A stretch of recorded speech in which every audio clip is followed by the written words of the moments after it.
Blog Talk Radio.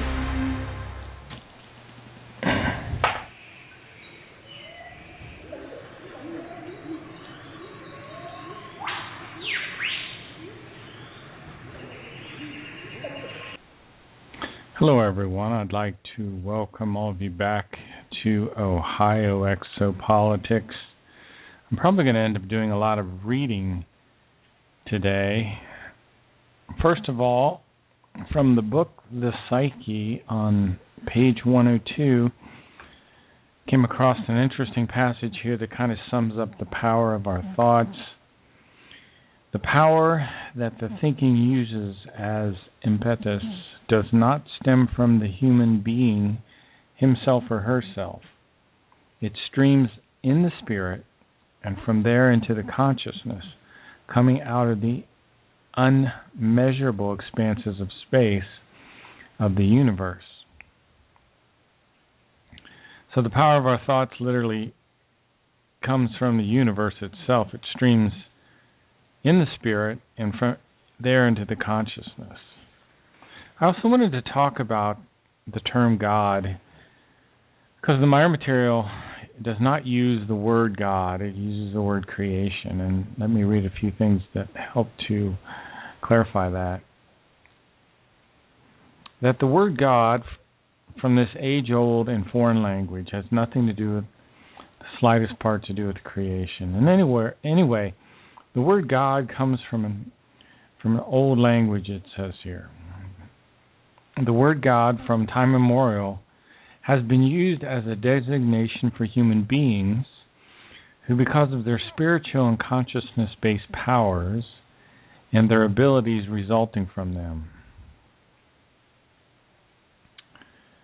Let me continue here a few paragraphs down. However, catastrophes, unfortunate war, etc., as well as slow degeneration over the course of centuries, also demanding their tribute from these gods, who subsequently slowly died out or wandered off and only still remained.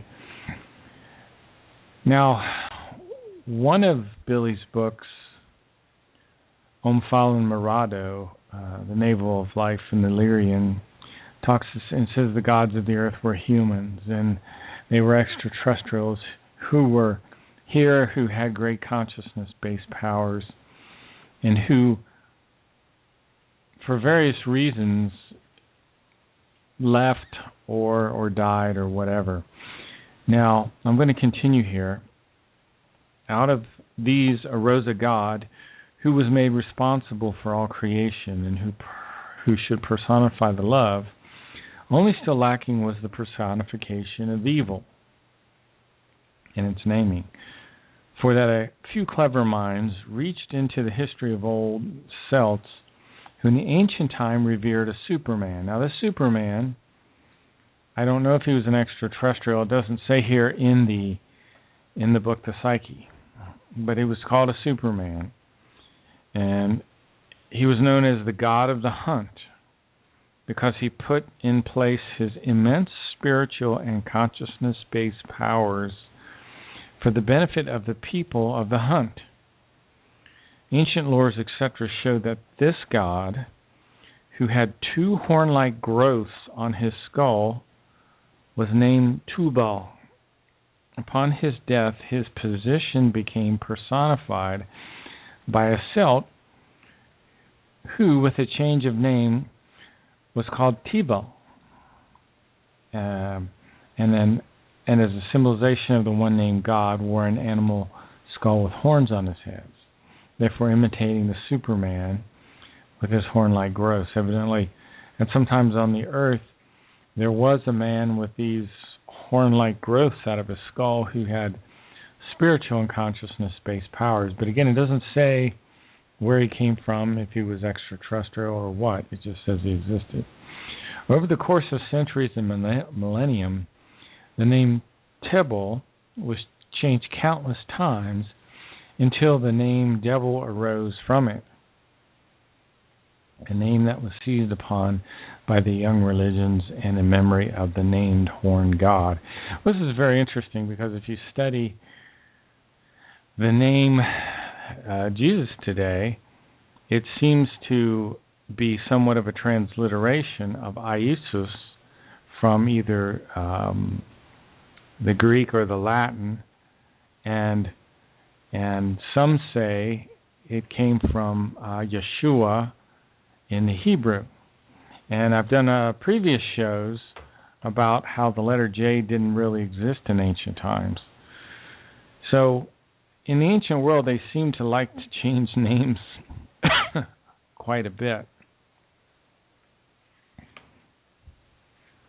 So anyway, that's the origin of the devil. Now, at least according to Meyer information. I thought that was very, very interesting. There's quite a bit here in the psyche of interest.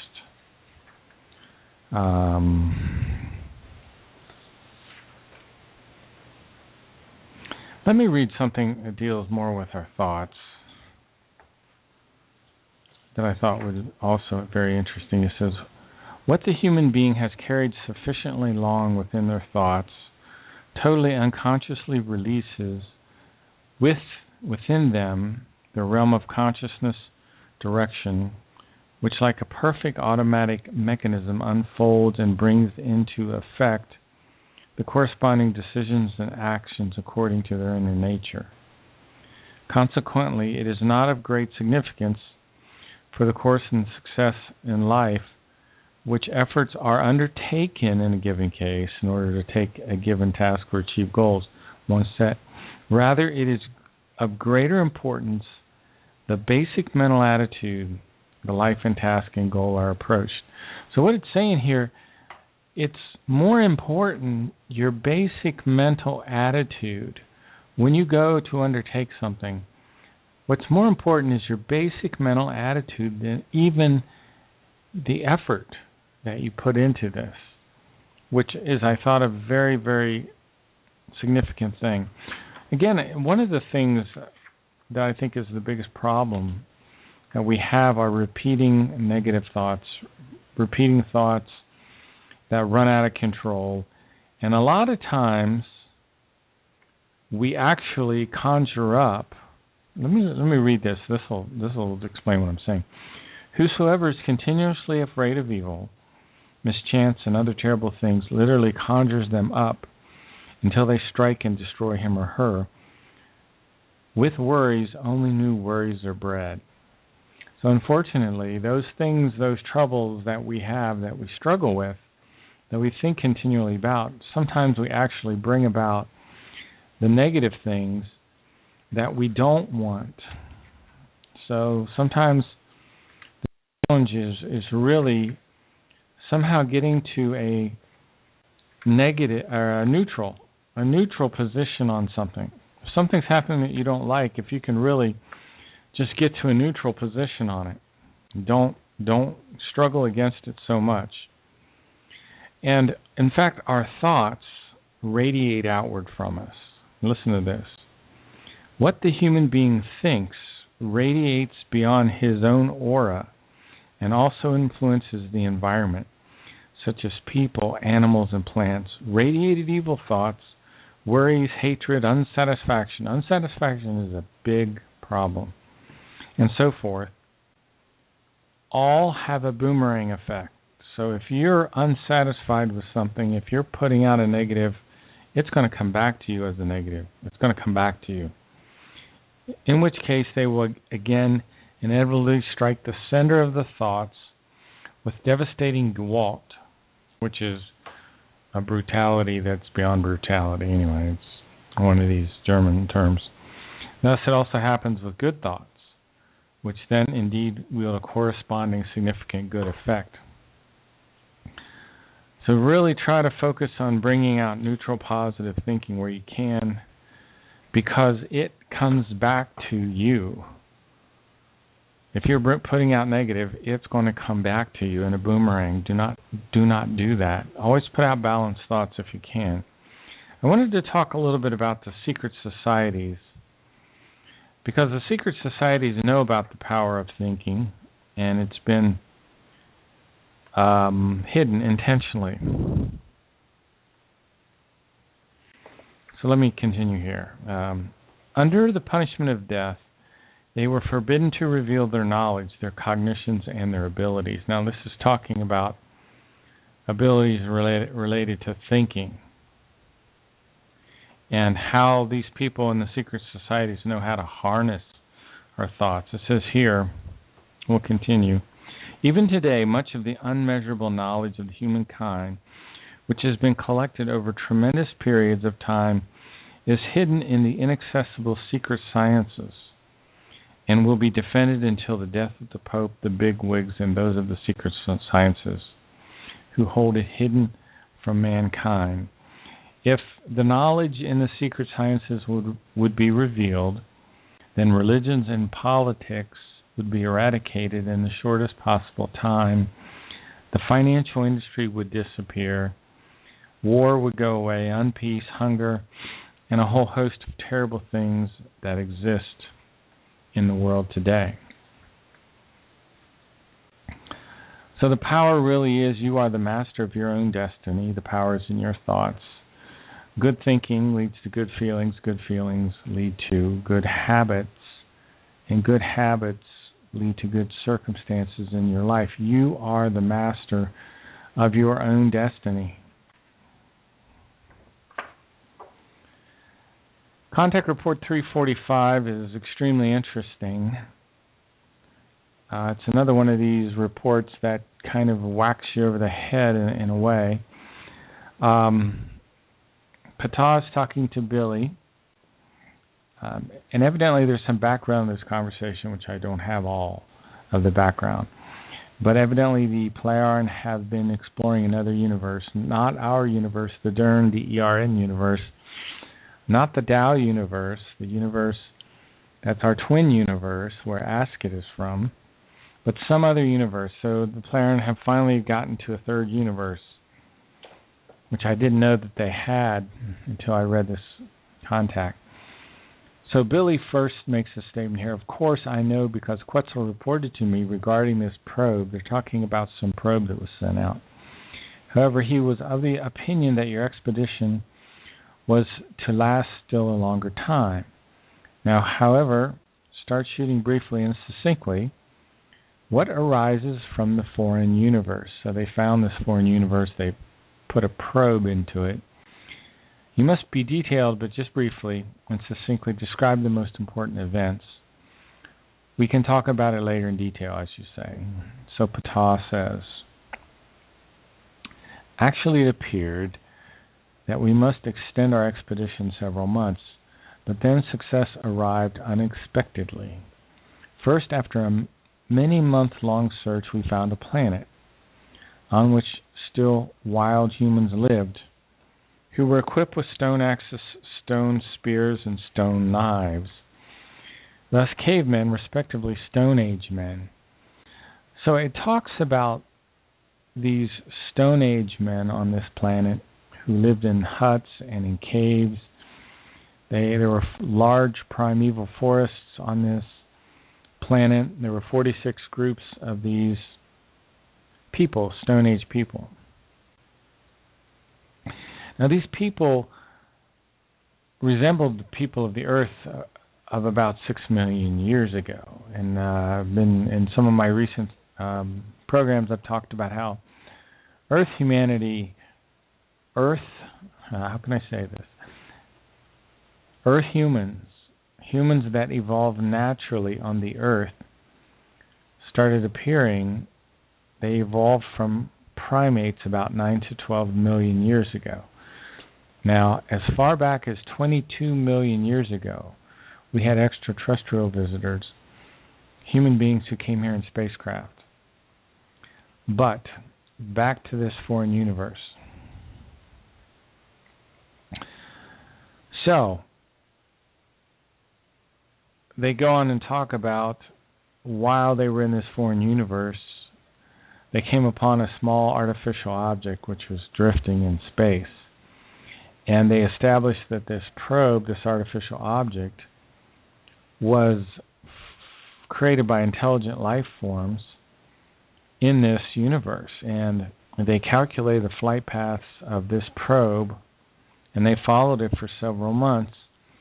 And they came to a system that had a dozen planets and a central star, and two of the planets had developed and they were carrying higher life, it says here.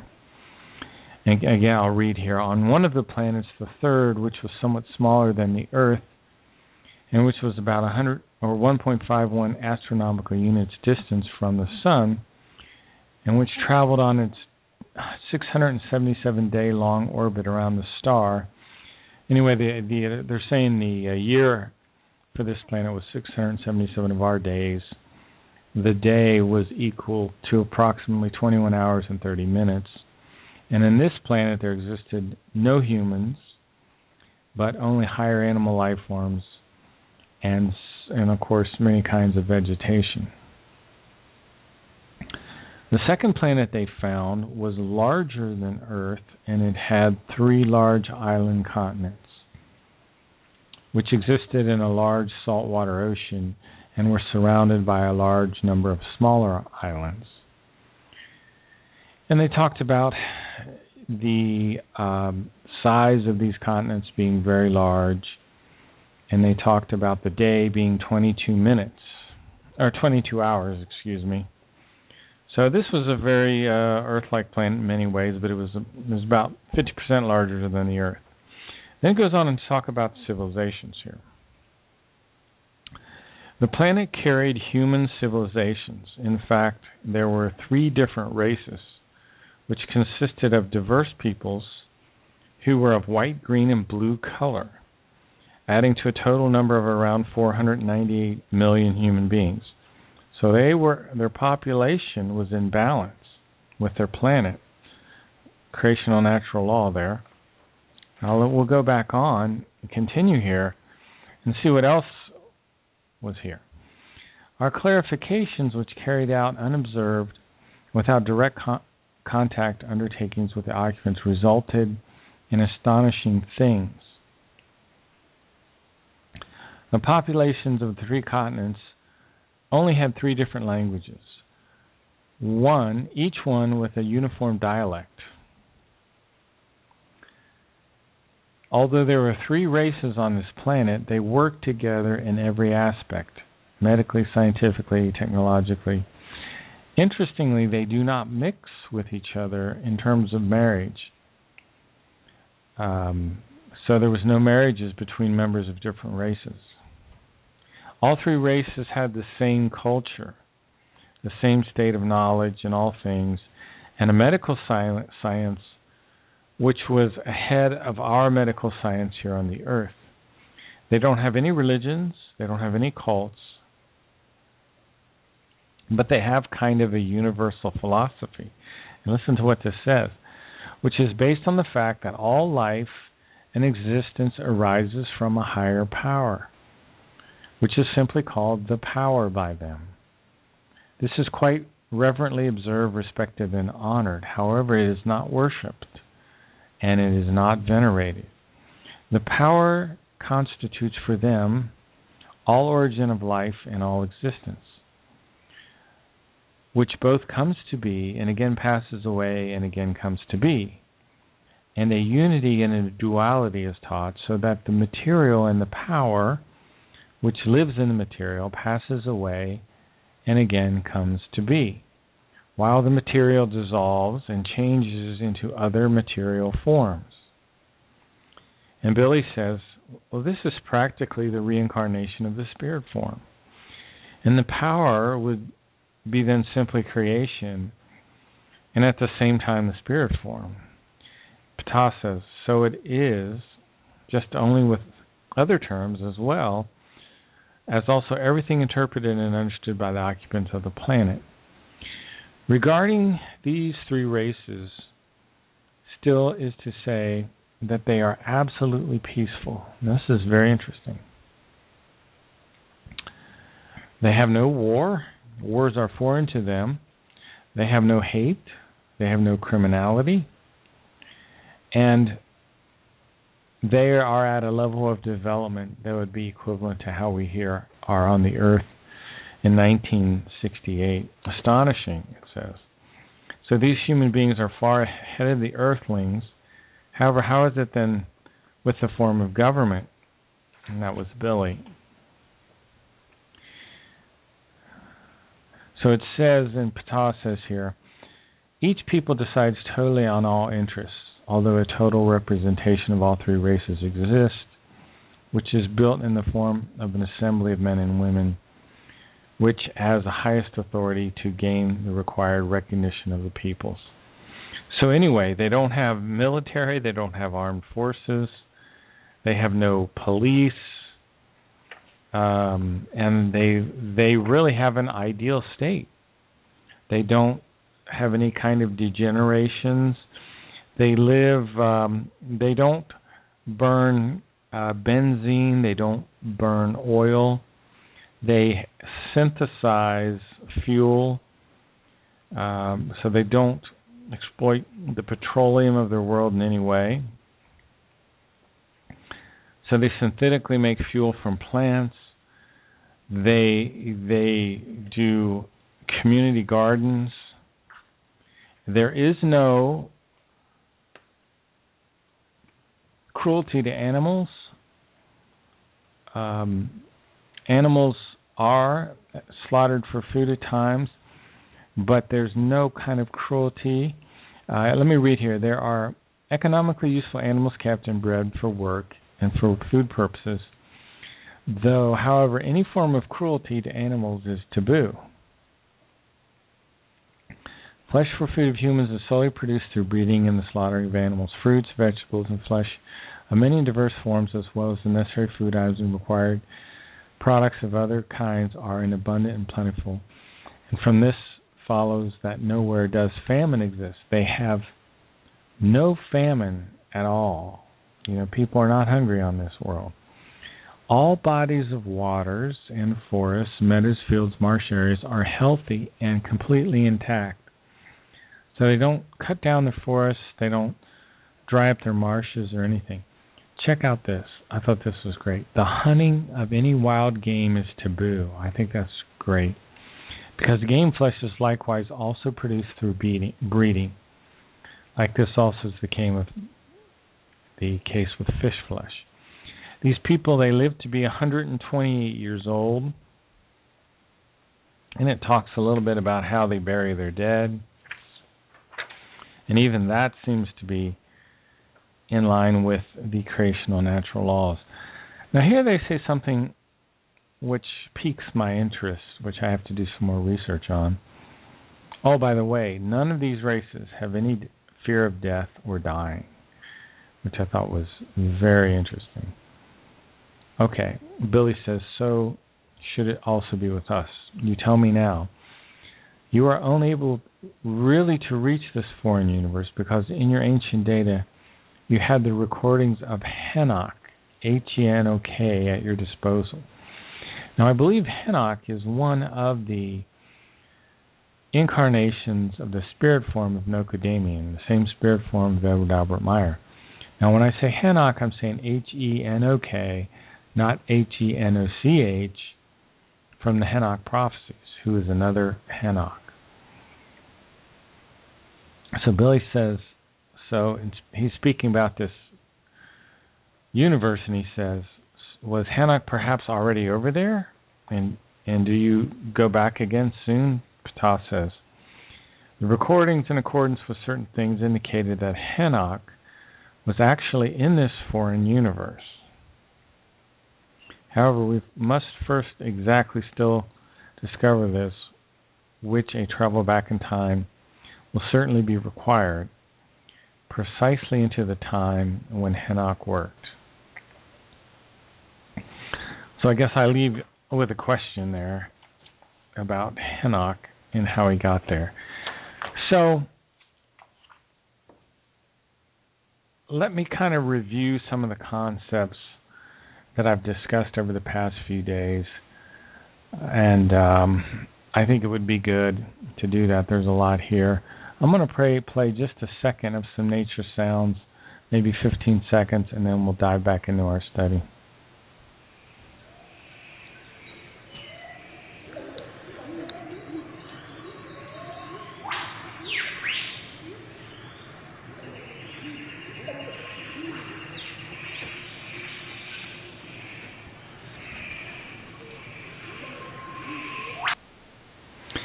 Okay, welcome back to Ohio Exopolitics. We are in the endless Billy Meyer case, which has information on top of information, and it leads to a continued and more profound understanding of the universe that we live in.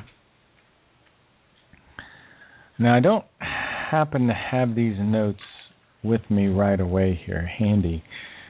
So I'm going to talk a little bit about some big picture things that we've discussed in the past few days. The Earth is located in one of the outer spiral arms of the Milky Way galaxy, and the Earth is actually a fairly old planet. We've been here 5 billion years in terms of being a solid planet. Now, just to put some perspective on things, Billy's spirit form, the spirit form of Nocodamian, is 9.6 billion years old. So it's older than our planet by about 4.6 billion years. The Plejaren have watched this spirit form incarnate on the Earth as Enoch, also known as Enoch, Elijah, Isaiah, Jeremiah, Emmanuel, which most people erroneously call Jesus, and Muhammad. And in this lifetime, Edward Albert Meyer, a farmer in Switzerland. However, this spirit form has incarnated as Nocodamian in the Lyrian constellation. Now, if you go to the constellation of Lyra, particularly if you go to the star of Vega, a star that's larger than our Earth and more luminous than our Earth, there were planets in the Lyrian constellation that had human life. And these people were space travelers 22 million years ago, very, very advanced. They didn't originate in the Milky Way galaxy. They came into the Milky Way galaxy prior to those 22 million years ago. These Lyrians, and the reason I mention them is because, again, Billy's spirit form also incarnated in that constellation on planets there. You know, one of the strange things about the Lyrian constellation, it has the Ring Nebula in it, which is also known as the Eye of God, or JHWH Mata. And this was a star that was destroyed by one of these kings of wisdom who was not so balanced in his thinking, was not so spiritual. So the spirit form Nocodamian is incarnated in the constellation of Lyra and is now incarnating on the Earth. Now that is very unusual. That is typically not normal. There's only two ways that can happen. Usually the planet you die on is the planet you incarnate on, and probably many, many times people will live out all their incarnations on the same world. Unless you travel in a spacecraft to another world, where if you die on that other world, you'll become part of the incarnations of that other world. So 9 to 12 million years ago, native Earth humans, meaning people that had evolved, Homo sapiens that had evolved from primates, started appearing on the Earth 9 to 12 million years ago. However, 22 million years ago, about 10 million years before there were any naturally developing Earth humans, these Lyrians were here for a while, and they had a short colony that existed here for a while. Now, we also had humans visit the Earth about 6 to 7 million years ago. People from Oriental races, the Kenton and the Niper people, Chinese, Japanese. They came here from a world on the other side of the Milky Way galaxy. In other words, our Milky Way galaxy has a central sun. And if you could, and we can't, but if you had the technology and you could travel beyond the central sun to one of these worlds on one of the outer arms, probably on the other side of our galaxy, there were advanced people on a planet called Kudra. And they developed the technology to visit the Earth about 6 to 7 million years ago. At that time, when they landed on the Earth had one global ocean and a single landmass for a continent. And they settled in the northeastern portion. Now, unbeknownst to them, their ships started to actually corrode and deteriorate because of the Earth's atmosphere. And they lost the ability to lose their ships. And there were other problems that occurred as well. Because the Earth was still in a primitive state, probably volcanoes and earthquakes. Anyway, all those, I think there were 38,000 people who originally came here. All those people died out that came here in the ancient past. Now, if you go back 389,000 years ago, people from Lyra Vega came here again.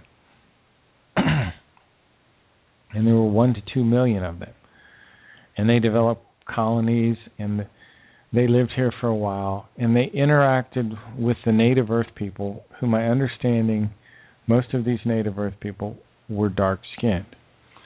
Some of the interactions were not lawful, and some of these Lyrians had violated their own rules and laws, and because of that, there was something called the Codex, which was kind of an agreement or a judgment that was passed down, where some of these Lyrians stayed behind and they entered into the reincarnational patterns of Earth. Well, there are currently, if you include the Lyrians, you include the people from Kudra who died here, you also got to include the people from Atlantis and Lemuria, who I believe here came from Beta Centauri, some of them. Other came from the Bernard Star. And the people who came here from Pelagon's whole group, which were here from the Pleiades star system. Anyway, the Maya material says in the article called Attacking Questions from Japan that currently on the Earth there are 219.8 million spirit forms on the Earth that are of extraterrestrial origin. So it is possible that if you're interested in this kind of show, in this kind of information, it could be because your spirit form is one of those 219 million. The second thing I think is important in terms of big picture understanding is that most human spirit forms on the Earth are 4 to 5 million years old. However, ones that came here from off-world could be between 8 and 12 million years old. So your spirit form, if you're one of the older spirit forms, is older than the people around you. So maybe then that helps you to understand a little bit. Sometimes what can only be described as insanity or stupidity that seems to run so rampant on this world. Because we have people here from very different spiritual ages, from all different cultures, and it makes things very, very difficult in many ways. So even emphasizes the importance of learning to control your thoughts. Now, our consciousness is much like a tree. You could compare the evolution of your consciousness to a tree, because there is the part that people interact with and see and are visible, and there's also a part that is internal, an inner realm. Just like a tree has roots that are under the ground. And you have to go internally for you to find what the truth is. And the truth comes from our innermost thoughts, our innermost feelings, and our innermost contemplations. And we have to have internal and external growth to be balanced, just like a tree has to be balanced in its internal and external growth. And if a tree isn't balanced, it'll collapse in stormy weather. An imbalance is caused by a lack of proportion between things.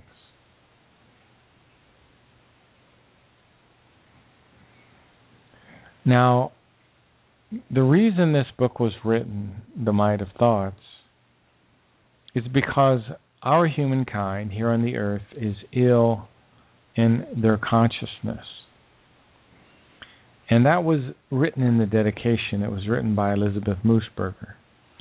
In 1991, Billy and Elizabeth Moosberger saw a fantastic spectacle, which was described in Contact 239, in that they saw 3 disc-shaped UFOs that were each 300 meters in diameter. They exhibited a pulsating and rightward rotation and were of whitish color. They were 3 large spaceships from the neighboring Dow universe, and the ships were on an exploration and research flight in our universe. And they inspected the Semyasis Silver Star Center. So, thinking independently. In order for your consciousness to evolve, you have to develop the ability to think independently. And it's very interesting that the focus of our society today seems to be to take people's ability of independent thinking away from them, so that people will not think independently, but will depend on the newspapers, the television, the radio, YouTube, the computer, the internet, whatever, to tell them what to think. Everything is pre-chewed on the television, the radio, and the internet. So there are really only a few people today who have their own thoughts. And it's hard to imagine that we actually live in a society where independent thinking is a rare thing. So, we need to focus on maintaining independent thinking. Let me read what Ascot says. And Ascot was Billy's second contact, lady from the Dow universe. The human is still not capable of coping with and fully understanding the truth, and he is not yet mature enough to know his future and to approach it correctly. For that reason, the truth must be rewritten prophetically for him, as in equations, in order to make him think independently. So there's something about the prophetic material in the Meyer case that stimulates people to think independently.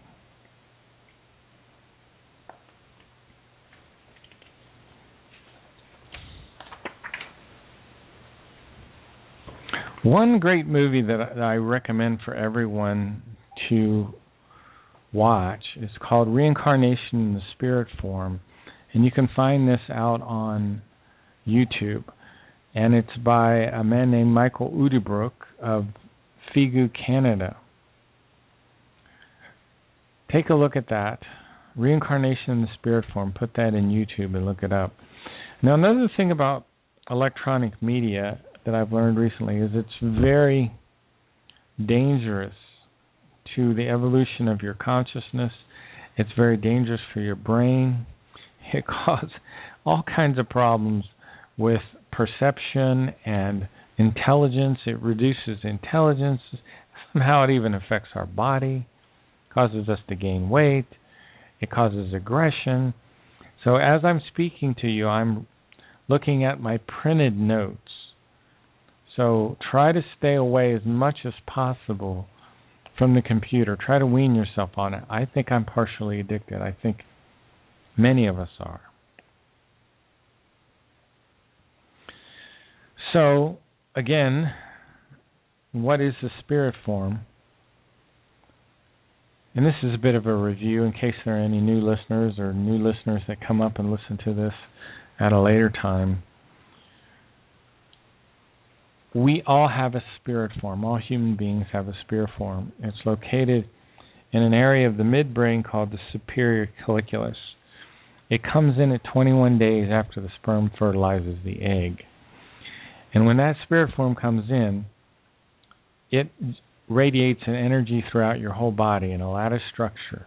And that energy causes your heart to beat. It brings a consciousness evolution into the body of the child. Before that point, the child was evolving much like a plant does. It's on impulse evolution. Also, when the spirit form comes in, something called the consciousness block comes in. That's when your consciousness comes in too. So you get then a conscious mind, a subconscious mind, an unconscious mind, and you get memories, subconscious memories of your predecessor personalities. The wisdom in your predecessor personalities comes in to the child. We pick up the new life at the same point of evolution that we left off in the old life. Even though your material consciousness has to grow up and mature all over again. Remember, we have a material consciousness, which is the consciousness associated with the brain, the physical brain, and then we have a spiritual consciousness, which is what's associated with your spirit form. If you evolve in your current lifetime, then when you die, your spirit form will leave the body. It'll take with it the consciousness block associated with with the life that you just had. That consciousness block, which is your conscious mind, your subconscious mind, your unconscious mind, goes into this area in the spiritual realm, which your spirit form created. This area in the spiritual realm is called the overall consciousness block. And in the overall consciousness block, the previous information in your consciousness of your previous lifetime is processed and it's converted into what's of use for your evolution. You know, what you gained of wisdom, of patience, of love, and those kind of things is those evolutive forms are stored in your spirit form. Your spirit form gets strengthened by the evolution of your previous material life. And those literal experiences that you had that are significant are then, when the new personality is created and the new consciousness is created, those things are retained and placed in your subconscious. Now, typically at the level of evolution that we're at now, we don't remember all of those things that were in our previous lifetimes. But in later evolutionary states, those memories will become more and more clear to us. Remember, there are 7 evolutionary steps that human beings go through. We here on Earth are in stage 2. We're still pretty low on the curve. Stage 3 is intelligent life. Stage 4 is real life. Stage 5 is life and creational wisdom. That's the king of wisdom. Now, the first 5 steps of evolution last about 42 million years. So if let's just say you're a 5 million year old spirit form here on the earth, you've got, about 38 million, 40 million years of evolution in reincarnating into a material physical body left.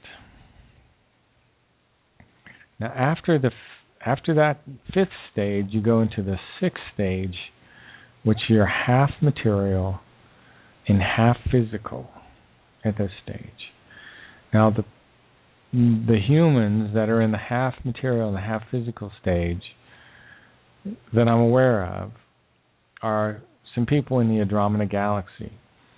The Pleiadians refer to these people as the quote-unquote High Council. They get advice from them. They're not under any obligation to follow this advice, but they do get advice from these people.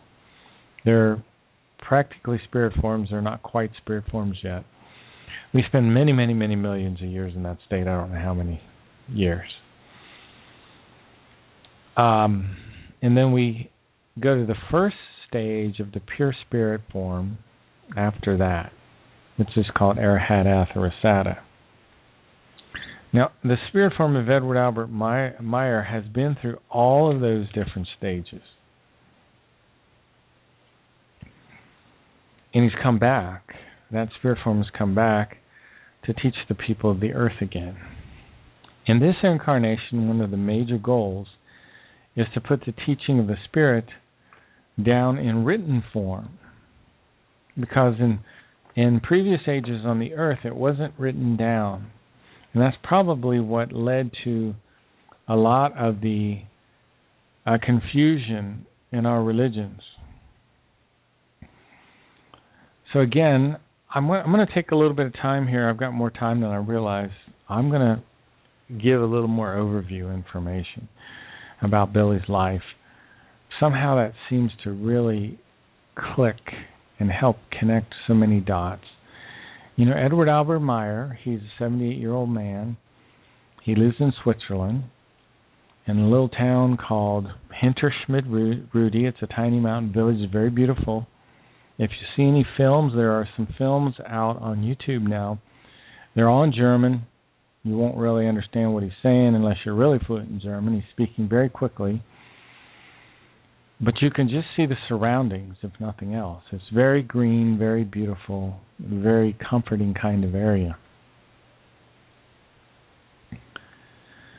Billy's written 40 books. Now, that's what I've heard the people from Figu say. I've only had 4 of his books myself, 4 or 5. The Might of Thoughts I've almost done with the 3rd time. The Psyche I'm about halfway through studying this book again. His books are incredible. I mean, you could spend a lifetime trying to understand his books.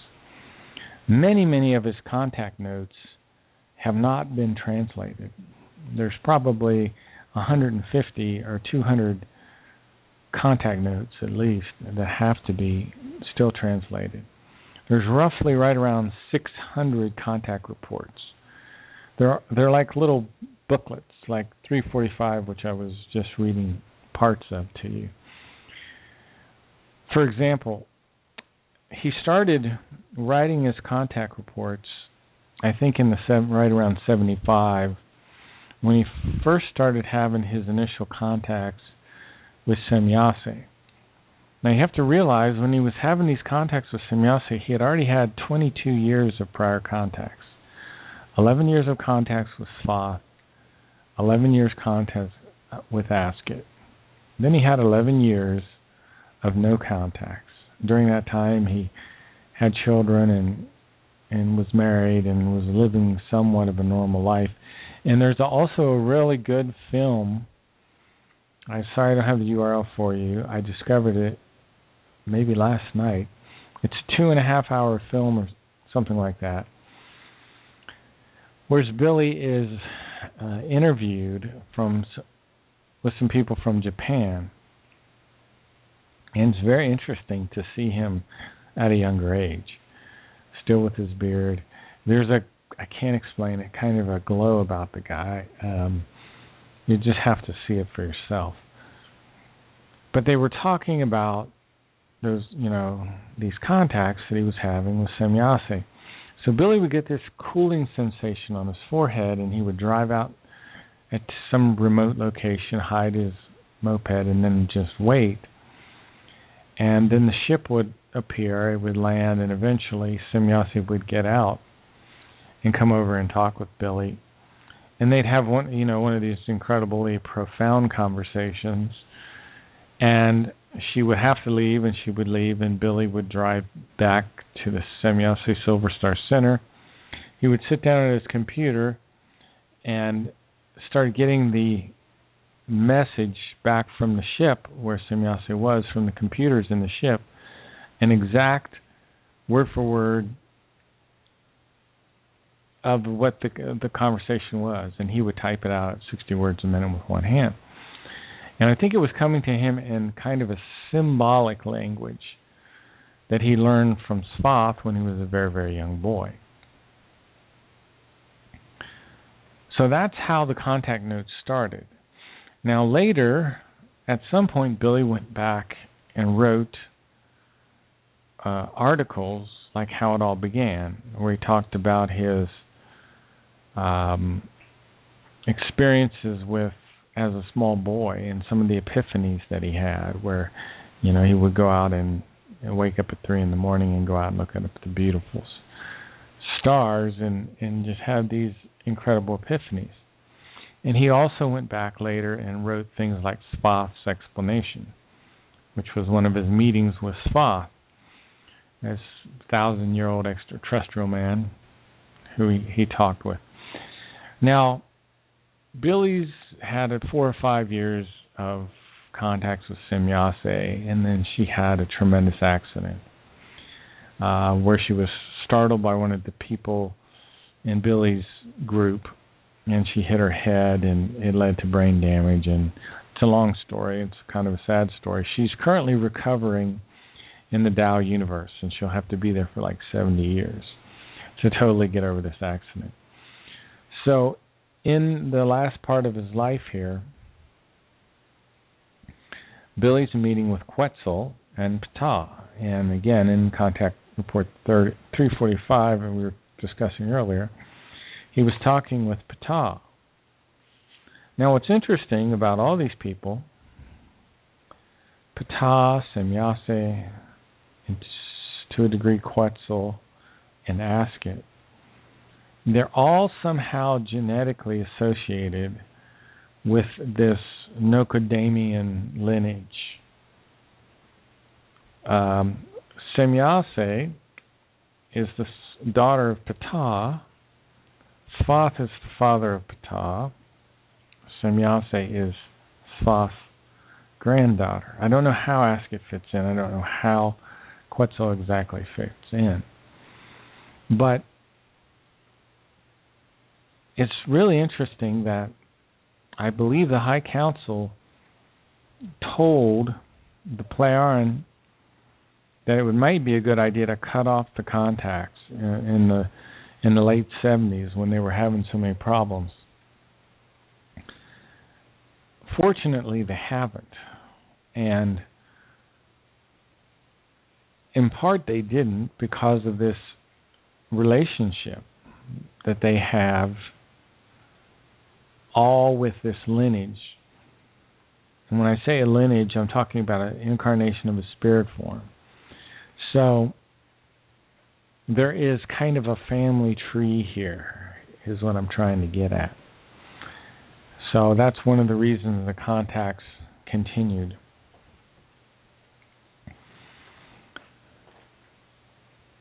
The story is truly an amazing one, and it has implications which are really difficult to wrap your mind around at times. And it will help you in very, very many practical ways. When you start to learn to control your thoughts, which I think is one of the most challenging things for people to do is to really control your thoughts. And when you master that, you really master a whole lot in life. Now again, I wanted to just say a few things before we close the show about the human spirit form. And Semyase said it this way. She said, everyone has within them a spirit that does not sleep. It records all your thoughts and your impulsations. It does not die. It's the bearer of the creative realm. It will tell you when your thinking is right or wrong if you've learned to pay attention to it. It's the wonder of all wonders. It is connected in some way to the creation. And the thoughts, the power for the thoughts, stream out of the expanse of the universe and through the spirit form and into your conscious mind. The power of your thoughts is tremendous. The power of correct thinking, balanced thinking, will continually bring into realization everything that you desire, if you can learn to control them. The problem is we have unconscious thoughts which spring up, and your unconscious thoughts can bring things into reality that you don't desire either. So you need to learn to steer your thoughts. So you're steering that power that's streaming out of the universe in a way that benefits you rather than harms you. Because your thoughts can also harm you if they're not neutral, balanced. So that's the catch-22, is learning to control your thoughts and be in neutral, positive state when you're exercising the power that's in your consciousness. And the power in your consciousness has to be used in a responsible manner. You know, that's one of the most profound teachings in the Maya material as well, is we're responsible for our thoughts, we're responsible for your own life. In fact, you're in control of your own life if you're steering your thoughts and if you're nurturing good thoughts, because good thoughts lead to good feelings. Pay attention to your feelings, because your feelings will tell you if you've had good thoughts. Because good thoughts lead to good feelings. If you're having bad feelings, it's because you've had bad thoughts. If you're having feelings of worry and vexation, it's because you've had incorrect thinking. So go back, analyze your own thoughts, nurture those good thoughts so you can continue to have good feelings and good habits and good circumstances in your life. I appreciate you listening. We've got about a minute left on the stream. I want you to know that we're listening to Ohio Exopolitics. I'm your host, Mark Snyder, and we'll catch you next weekend. Good night.